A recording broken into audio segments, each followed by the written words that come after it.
And welcome back to my channel, guys.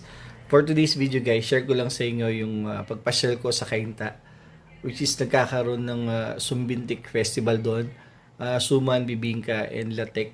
So yung Cainta is known as sa maraming masasarap na kakanin. So share ko lang yung video and yung experience ko kanina sa pamamasyal, which nagkaroon din ng procession kanina ro, nakita natin, and yung iba't ibang design ng mga tindahan ng mga suman at saka bibingka. So along barangay sa Tuning yata yun.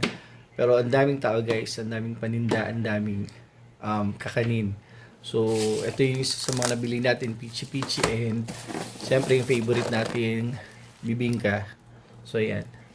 So share ko lang yung video, guys. So magustuhan nyo, and thank you kay shoutout kay Alexa and kay Tita Esther na sinamahan ako, kasama ko silang namasyal doon. And after noon, nag-coffee lang kami or nagmerienda na kami sa McDonald's. So, share ko lang, guys, para makita nyo yung ganda ng Sumbintik and bahay ng Cainta. Yun lang. Simpleng video lang to, guys. Thank you.